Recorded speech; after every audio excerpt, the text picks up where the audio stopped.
The sky had never looked so heavy. Thick, low clouds stretched from horizon to horizon, a living wall of gray that swallowed the sun and dimmed the world. No birds sang. No wind stirred the trees. The rain had already begun, a slow, steady drip that quickly turned into a relentless roar. People across Earth looked up, eyes wide with fear and disbelief. This wasn't ordinary weather. This was something different. Something deliberate. They said it was impossible to stop the flood once it started. They were right. The flood wasn't just rain. It was a weapon, a cosmic judgment delivered from beyond the stars. The galaxy's most powerful civilizations had decided that humanity was a threat. Our technology, our defiance, our unpredictability, all made us dangerous. So they united in a cold and final decision. Erase Earth. Wash humanity away like dirt beneath the waves. At first, no one knew who had sent the storm. Governments struggled to explain the catastrophe. Satellites tracked colossal weather patterns forming and expanding, stronger than any natural phenomenon. Ships and planes were grounded as the waters began to rise, swallowing cities one by one. Streets turned to rivers and rivers to seas. Coastal towns disappeared beneath unrelenting tides. Panic spread faster than the floodwaters. Amid the chaos, the question was on everyone's lips. How could something so vast, so unstoppable be caused by anyone? Was this a natural disaster or something else?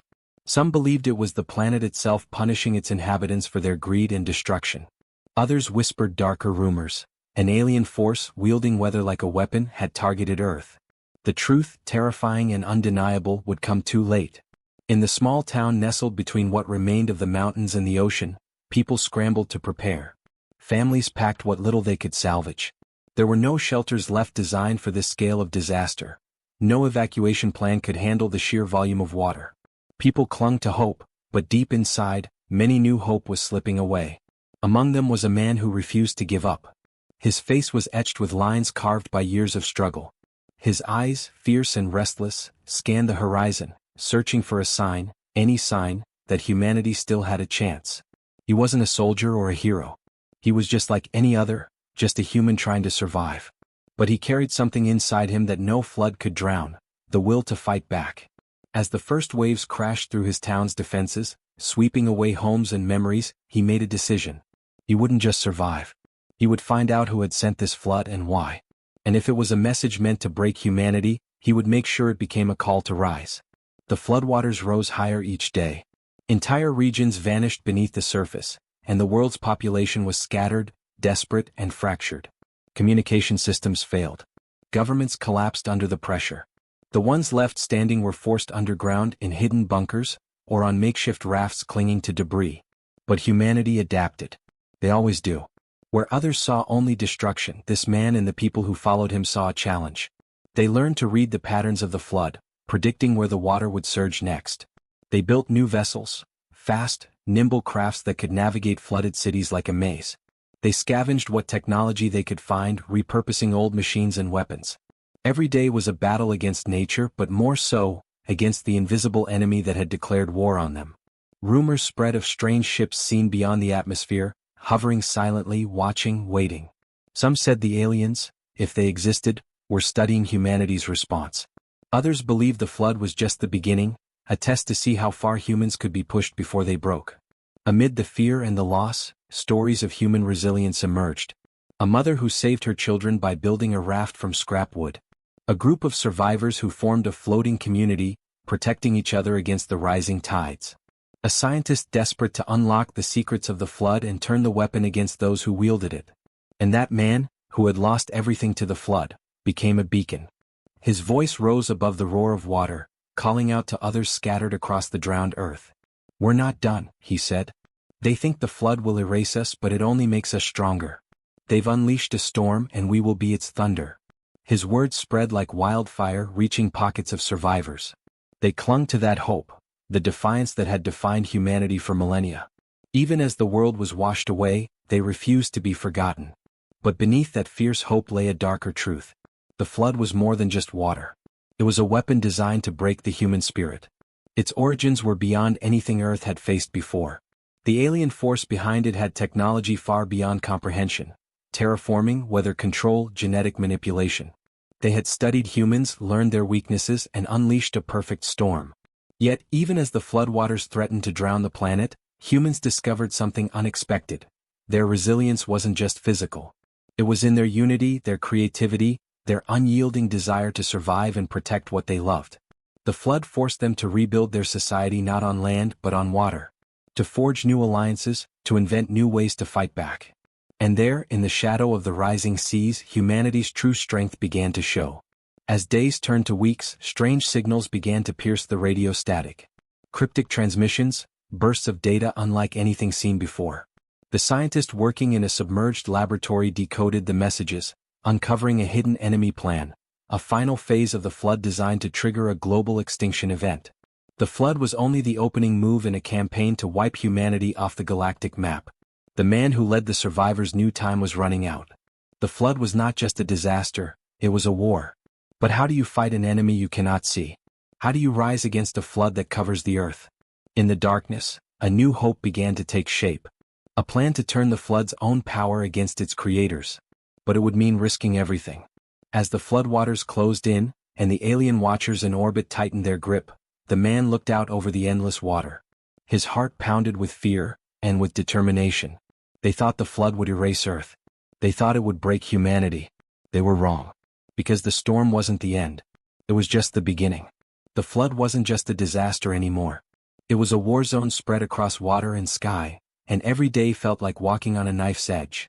The man who stood watching the endless sea from the broken remains of a pier felt the weight of every lost life. Friends, neighbors, strangers, all swallowed by the rising tides. But it wasn't the water that haunted him most. It was the silence behind it, the invisible enemy whose shadow stretched across the planet. He wasn't alone in that fight.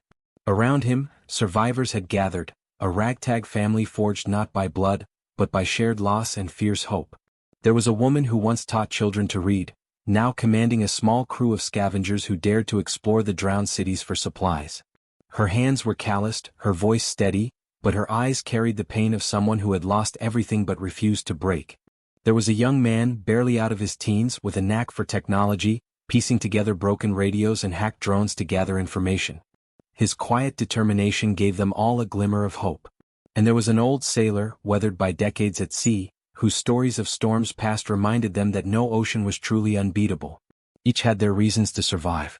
Each carried memories sharper than knives, memories that pushed them forward when the floodwaters threatened to drag them down. The man's mind kept returning to the strange signals intercepted by the scientist below the waterline. The transmissions weren't just random bursts. They were patterns, coded instructions that spoke of a calculated plan, an extinction wave set to trigger soon. It was as if the aliens wanted to watch the world drown before delivering the final blow. The realization struck hard. They weren't just fighting for survival. They were running against time to prevent the end of humanity itself. But who were these watchers? What did they want from Earth? The answers were buried deep beneath layers of fear and confusion. Governments had collapsed before they could reveal any truths. Military forces had been scattered or wiped out. The rest were whispers and rumors, of ships in the sky that looked nothing like anything humans had built, of machines that could control weather with deadly precision, of experiments beyond imagination. The man remembered when the flood began. At first it was just heavy rain, something stormy but manageable. Then the rains didn't stop. Rivers overflowed. Lakes burst their banks. The ocean seemed to climb higher every hour. People tried to flee to higher ground, but even mountains began to vanish beneath the water's relentless rise. Cities became islands. Roads disappeared. Power grids failed. Food grew scarce. Desperation turned friends into foes, and the fragile threads of civilization unraveled fast. Yet, amidst this devastation, humanity's spark refused to die. Communities formed floating enclaves on rooftops and barges. They sent out signals, sent messages into the void, hoping someone, anyone, was listening. The man's group was part of that network, sharing information, pooling resources, trying to stay one step ahead of the flood and whatever force had unleashed it. Late at night, when the rain softened to a whisper, he often sat staring at the stars. There was a strange comfort in their cold, distant light.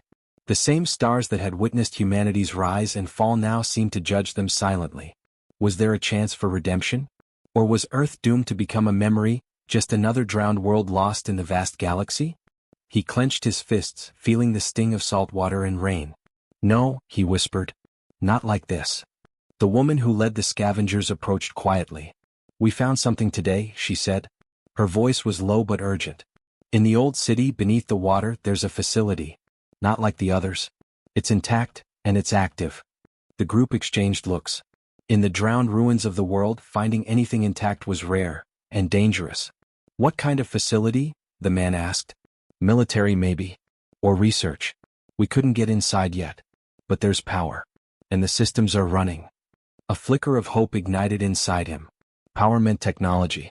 Technology meant tools, weapons, maybe even a way to fight back. "Tomorrow," he said, "we're going back. We have to know what's there." The young technician already had his mind racing. "If we can access that facility's systems, we might get clues about the flood. Maybe even find a way to disrupt it." The old sailor grunted. "Careful. Whatever's down there might not want visitors." The night stretched on with whispered plans and cautious optimism. But beneath their resolve, a shadow lingered. The flood was still rising. The alien watchers were still above, silent and unmoving. The clock was ticking. As dawn broke, a sudden tremor rippled through the water beneath their floating camp. A distant rumble, growing louder, shaking the fragile structures. The man's heart jumped. "Submarine?" the technician guessed, eyes scanning the horizon. "No," the old sailor said, voice grim. "Something bigger." From the fog, a massive shape emerged, dark, sleek, and unlike any human vessel. It moved through the flooded city with deadly precision, scanning the ruins. It was one of the alien ships. The group fell silent. They had heard stories of these ships, how they could manipulate the weather, control the seas, and strike with devastating force. But seeing one so close was something else entirely. The ship's hull shimmered with a strange energy, as if alive. The water boiled around it, currents swirling violently. The man felt a surge of fear, but also something else. A fierce anger, a primal urge to fight. "They're here," he said, voice steady despite the pounding in his chest. "They're watching. Waiting for us to break." But humanity wasn't broken. Not yet. He turned to the others. "We're not giving up. We fight. We survive. We rise." The alien ship paused, almost sensing the defiance beneath the waves. Then, with a pulse of energy, it vanished beneath the surface, leaving a wake of turbulent water. The flood was no longer just a natural disaster. It was a battlefield. And Earth's last defenders were ready to prove that even drowning worlds could hold fire. The water was colder that morning. The kind of cold that cut through clothes and skin and made bones ache. The group huddled in silence on their patched-up raft, drifting slowly through the drowned streets of what used to be a city. Ghosts of buildings jutted out of the waves like broken teeth. The rain had eased, but thick clouds hung overhead, pressing down, watching. No one spoke unless they had to. The air felt heavier now, not just with moisture but with tension. Everyone could feel it. Something was coming. The submerged facility the scavenger woman had discovered lay just a few blocks ahead, beneath the collapsed remains of a tower once proud and bright. Now it leaned sideways into the water like it had given up. The man stared at it, jaw tight, trying not to think about how quiet it all was. No birds, no wind, just the slow creak of the raft and the occasional splash from broken debris shifting beneath the surface. The technician was already prepping gear: waterproof packs, solar battery tools, shortwave radios. His hands moved quickly, but the tremble in his fingers betrayed him. The woman stood next to him, loading up ropes and climbing hooks. Her face was unreadable, but her eyes darted toward the skyline again and again, scanning for movement. Even the old sailor, who rarely showed fear, held his breath more often than he used to. They knew the enemy was watching. Somewhere above the clouds or deep beneath the waves, the ones who had brought the flood were monitoring them, waiting for the right moment. And they were running out of time. Those coded transmissions had hinted at something worse. Something final. A full planetary cleanse. They reached the tower as the sun slipped behind the clouds again, casting everything in a dim gray haze. The broken entry point into the submerged facility was barely visible beneath the waterline, a jagged hole twisted by pressure and time. The man nodded to the others. "We go now." One by one they slipped into the cold, dark water, pushing through floating wreckage and broken glass. Inside, the facility was a half-drowned labyrinth. Flashlights sliced through the black, revealing flooded corridors and sealed doors blinking with red warnings. The place had once been built for war or science or both. Now it felt like a tomb. But something was still alive in there. A low hum vibrated through the walls. Faint pulsing. Like a heartbeat. The technician found a control panel near the main stairwell. It flickered with static and alien symbols. Not human. Not entirely. Something had modified this place. It's active, he whispered. And not just running on backup. There's a signal, coming from deep below. The man placed a hand on the wall. The vibration was stronger now. It felt alive. They pressed deeper into the facility, moving through submerged labs and wrecked storage units. The deeper they went, the more they saw signs that humans hadn't been alone here. Strange metal growths along the walls, circular patterns that glowed faintly. Alien tech. Integrated into the structure. Watching them. They reached the lower level where a central chamber remained intact. Dry. Still breathing power like a sleeping beast. The doors opened with a hiss, revealing a massive sphere suspended in the middle of the room, cables running like veins from its surface into the walls and ceiling. Lights flickered inside it. Pulsing, scanning. The woman gasped. What is that? The technician swallowed. I think it's a control node. Maybe even a command center for the weather systems. If we can access it. A screeching sound tore through the chamber before he could finish. Metal twisting. Alarms flickering to life. Water rushing in from above. Then they heard it. A deep, warbling tone that didn't sound like a machine. It sounded alive. Calling. From the shadows near the sphere, something moved. They froze. It wasn't humanoid. It was tall, insect-like, and covered in dark armor that shimmered with water. Its eyes glowed faint blue. It stood still, just watching them. Behind it, two more emerged. The group backed away slowly. The old sailor pulled out a flare gun, hand shaking. I don't think they want to talk. No, the man said. They want to finish what they started. The creatures didn't move yet, as if waiting for some order, some trigger. The technician worked fast, pulling a device from his pack and connecting it to the sphere's console. Just buy me a minute, he muttered. If I can tap into this, I might be able to scramble their weather systems. Maybe even shut the next phase down. The man stepped forward between his people and the enemy. You flooded our world, he said, voice firm, filled with rage. You tried to wipe us out. The lead creature twitched. Its voice came not through sound but straight into their minds. A cold whisper. You are unstable. A threat to balance. Correction is required. We're not your mistake to erase. You fight. Always. You spread. Uncontrolled. You burn planets. You are fire. Fire must be drowned. The words hit like ice. But the man didn't flinch. We are fire, he said. But fire learns. Fire changes. You didn't expect that. The technician's voice cut in. Got it? I'm in. But it's not simple. This thing controls flood pulses. Storm cycles. They've got everything set for one final surge. If we don't stop it now. He didn't finish. The lead creature took a step forward. Weapons unfolded from its arms. The man reached for the flare gun. Then everything happened at once. The creatures lunged. The woman threw a rope, yanking the technician back as one of the monsters fired a blast that melted a section of wall. The old sailor fired the flare into the chest of the closest attacker. It exploded in flame and screams. The room shook. Sirens wailed. Water poured in from the ceiling. The sphere pulsed faster, lights flashing red now. Do it, the man yelled. The technician slammed his hand down on the console. And then the floor cracked open beneath them. They fell into darkness. The sound of rushing water, screaming metal, and something deeper, something rising, filled their ears. The man couldn't see, couldn't breathe. But he knew one thing. They were no longer just fighting to survive. They were at the heart of the storm now. And the real war had just begun. The darkness didn't end when they hit the water. It swallowed them whole. Cold pressure crushed in from every side, stealing breath and thought. The man's ears rang from the impact, his chest screaming for air, limbs flailing through blackness until a current threw him upward like a rag in a storm. He broke the surface coughing, gasping, blinking through stinging salt and light. Somewhere above, lights flickered red and blue against the ceiling of a vast chamber.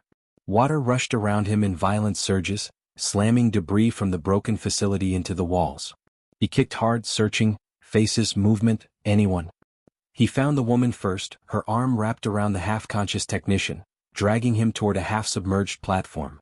The old sailor surfaced next, coughing up a lungful of water and clutching a bag full of tools like it was gold. The man helped pull them all up onto the platform, soaked and shivering, hearts pounding. The massive pulse node, the sphere, was still intact above them, held by cables now sparking and swaying like angry snakes. But it wasn't the only thing alive in the room anymore. A noise echoed through the chamber. Not machinery. Not water. Something deeper. Rhythmic. like breathing. And then it happened. A wall behind the sphere split open, as if the facility itself had been waiting for them to trigger it. Beyond the breach was no control room, no reactor core. It was a chamber filled with suspended pods. Hundreds of them. Each one glowing faintly. Inside figures. Human. The technician stumbled to his feet, soaking wet, staring through the transparent surface of the nearest pod. His voice cracked. These are people. Alive. In stasis. The woman stepped closer, brushing away condensation with her sleeve. The figure inside the pod looked peaceful. Young. No injuries. Breathing slowly, rhythmically. But something wasn't right. They're not from here, she whispered. The old sailor squinted. What do you mean? They're not anyone I've seen. Their features, the bone structure, it's close but not exactly human. Like a copy. The technician snapped his fingers. That's it. That's the pattern. They didn't just try to destroy us. They're replacing us. The man felt his stomach twist. Clones? Not just clones, the technician said. Models. Versions. Controlled, calculated. They've been building a replacement humanity. One they can monitor. Control. Obedient. The pulse node above them flashed again, sending a soft hum through the air. The pods reacted. Lights brightened. Systems whirred to life. They tripped something. A failsafe. The flood wasn't just about cleansing the earth, it was about installing the next generation. The woman's voice was tight with fury. They didn't come here to end us. They came to override us. Then a new signal burst through the radio. Static turned into distorted speech. The technician scrambled to isolate it, tuning through screeching white noise until a voice emerged. It wasn't alien. It was human. To all survivors, this is Orbital Relay Theta 9. If you can hear this, we have breached one of the observation ships. Repeat, human boarding party has seized control of an enemy vessel. Coordinates locked. The truth is worse than we imagined. They're building replacement Earths. Not just here. The signal cut out. No one spoke. The man's mind raced. It wasn't just Earth. This flood, this replacement, it had happened before. Other worlds. Other species. Wiped out, rewritten, forgotten. A pattern across the galaxy. Cleanse, replace, control. The flood wasn't random. It was policy. He looked up at the sphere. They don't just fear us, he said quietly. They're terrified. Because we don't fit. Because we don't obey. The technician clenched his fists. That pulse node, it doesn't just control weather. It's a relay. A signal amplifier. That's why they built it into our planet. To keep us in line. And when it failed. They hit the flood switch, the woman finished. The ground shook violently. Somewhere above, water poured in faster now. The chamber groaned. The cables holding the sphere began snapping, one by one, slamming against the walls. Then came the sound no one wanted to hear, jet-like rumbling from the depths.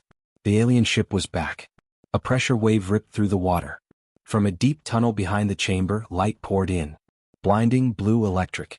The ship emerged like a predator rising from the dark, unfolding its limbs like a machine insect, larger than anything they'd seen up close. Its eyes glowed. It wasn't alone. Two more followed. The man stepped forward, soaked to the skin, teeth chattering, heart pounding. He stared up at the monster that had nearly drowned the world. And he finally understood. They had never meant to kill humanity quickly. They meant to erase them slowly with silence and control. But the flood had failed. Humanity had not broken. And now the old playbook wasn't enough. The creatures began to descend, weapons warming up. The facility lit up like a reactor under pressure. The technician turned, face pale. We're out of time. If they trigger the full activation now, we won't just drown. The entire planet could be reset. Climate, life systems, atmosphere, all gone. The woman stepped beside him, eyes locked on the enemy. No, she said. Not this time. The man nodded slowly. We didn't come this far to be rewritten. They had no army. No shields. No fleet. Just soaked clothes, stolen tools, and each other. But the flood hadn't drowned their spirit. It had awakened it. And they were ready to make the whole galaxy remember exactly why humanity had been feared in the first place. Even if it meant going down in fire and thunder. They looked at each other one last time. No goodbyes. Just purpose. The enemy moved. And the storm reached its peak.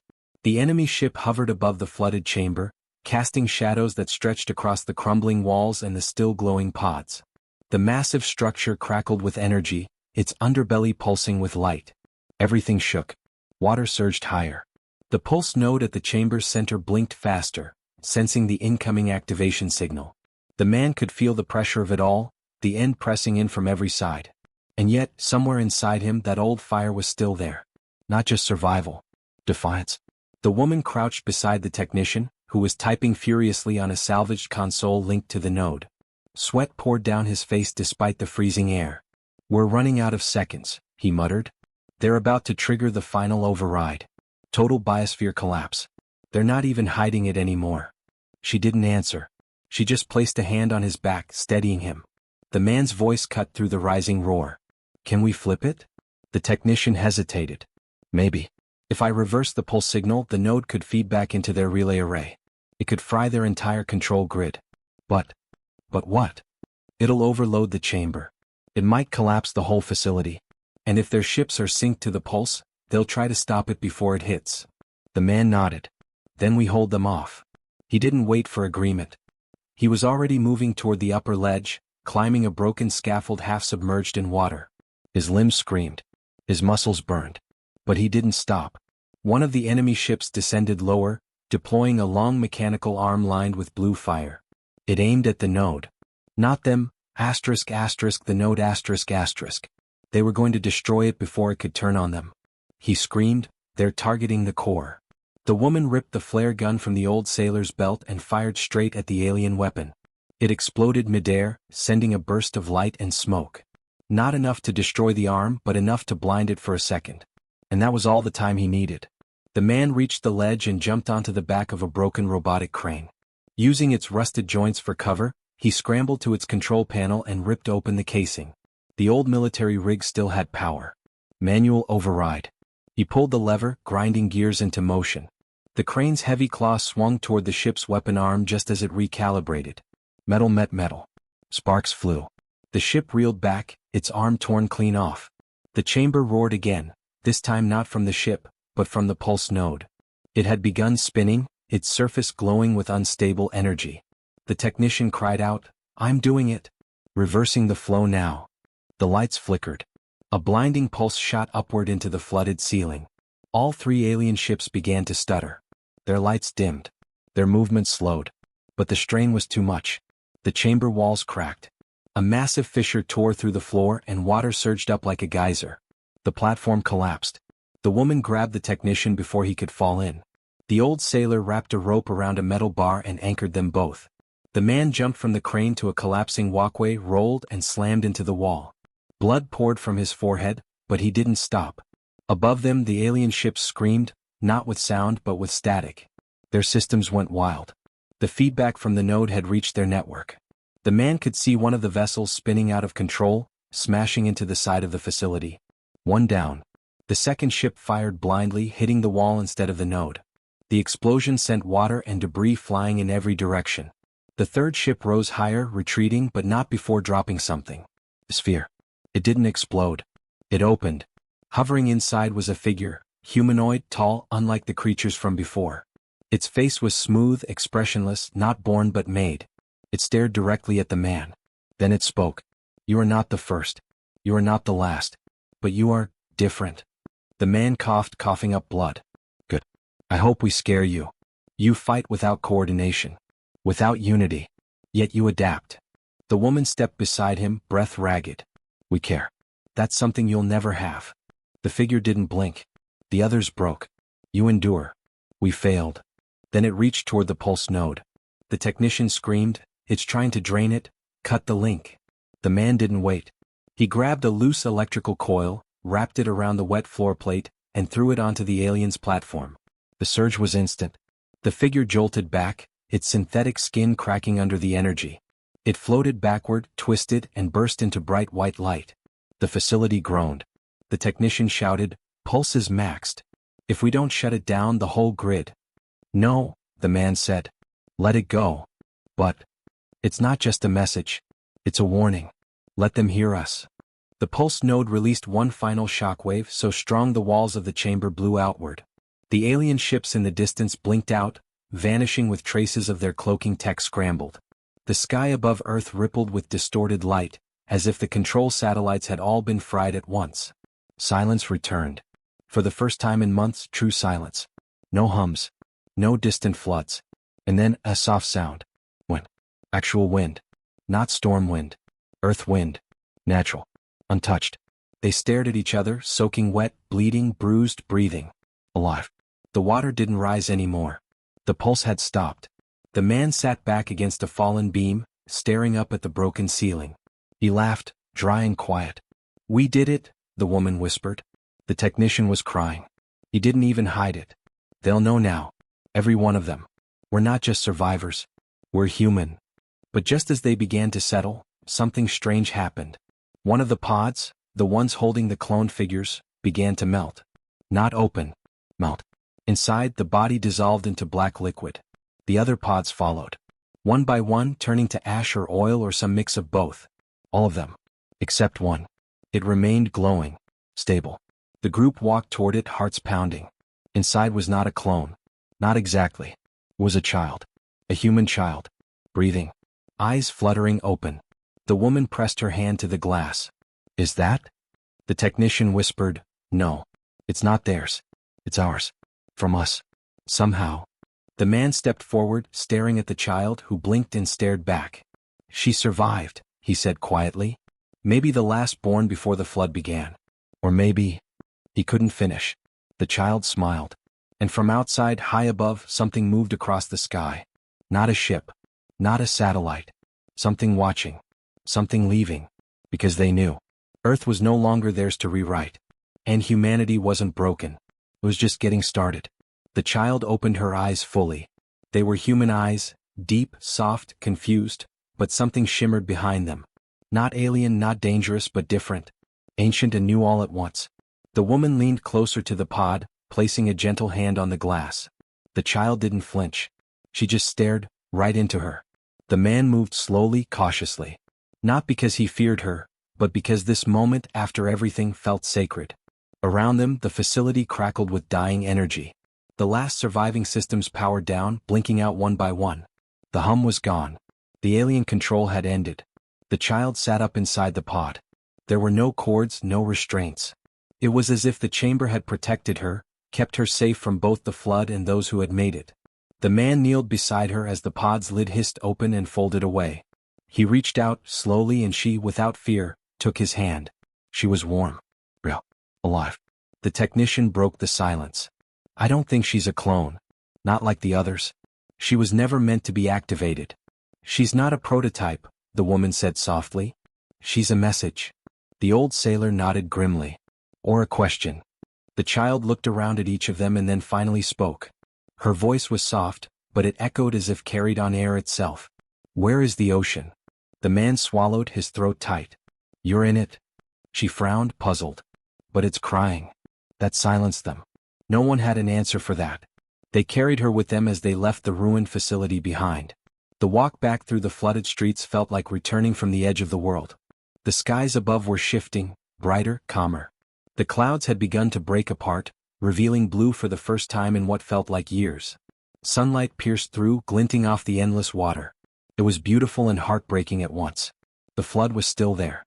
But it had stopped rising. From their small floating outpost, messages poured in. Other survivors, scattered across drowned lands, were reporting the same thing. The storms had ended. The alien ships that once haunted the skies had vanished or powered down. And the clone facilities, everywhere, had gone dark. What was once a planetary extinction event had been interrupted. Humanity had survived. But it was only the beginning. The child didn't speak much. She watched everything. Learned fast. She didn't ask about technology or science. She asked about people. About how humans built cities. Why they laughed. Why they argued. Why they protected each other even when it was hard. She listened to stories from the woman and the sailor and the technician. Sometimes she would cry without knowing why.